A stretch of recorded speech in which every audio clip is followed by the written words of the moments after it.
పర్లేదు అనిపిస్తుంది రేవంత్ రెడ్డి పరిపాలన. నేను పక్కా టీఆర్ఎస్ క్యాండిడేట్. అది సో టీఆర్ఎస్ ప్రభుత్వం ఉన్నప్పుడు ఏం మంచిగా ఉంది, ఇప్పుడు ఈయన లేనప్పుడు ఈయన వచ్చినాక ఏం మంచిగా లేదు. అప్పుడు రైతు బంధు అవన్నీ పడుతున్నాయి, ఇప్పుడు అసలు ఇప్పుడు రైతు భరోసా ఇస్తా అన్నాడు, ఇందిరమ్మ భరోసా ఏమి ఇస్తా ఇస్తలేడు. అవన్నీ బట్టి నామకే వస్తాయి, పేపర్లో ఫ్రీ పథకాలు కూడా ఇస్తుండు కదా. ఏమి లేవు, ఏమి లేవు, ఏమి ఒక్క లేవు. నిమిషం, ఫ్రీ బస్ ఇచ్చిండు, ఫ్రీ కరెంట్ ఇచ్చిండు. ఫ్రీ బస్ ఎందుకు? ఫ్రీ బస్ మన పని ముందు 30% లేడీస్, 70% జెంట్స్ ఉంది. 70% లేడీస్ అయిపోయి 30% జెంట్స్ అయిపోయారు. ఇప్పుడు ఇందిరమ్మ ఇల్లు కోసం కూడా సక్రమంగానే రెవెన్యూ. రేవంత్ రెడ్డి అంత పరిపాలన ఎట్లుందంటే అంత లేడీస్కే సపోర్ట్ చేస్తున్నాడు, జెంట్స్ కి ఏం చేయలేదు. ఓల్డ్ సిటీలు అంతా మొత్తం హైడ్రా అని మొత్తం కూల్ చేసినాడు అన్ని. ఆయనది మంచిదా చెడా అది ఇంకా పూర్తిగా తెలియలేదు. 5 సంవత్సరాలు అయితే కానీ చెప్పలేం, పూర్తిగా చెప్పలేం అంతే.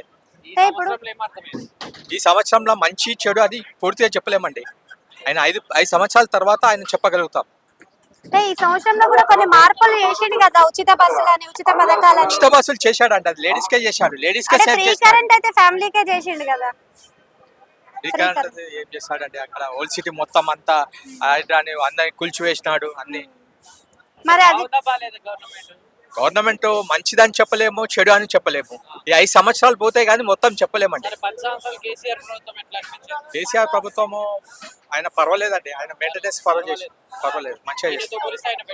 ఆయన బెటరే, కొంత బెటరే.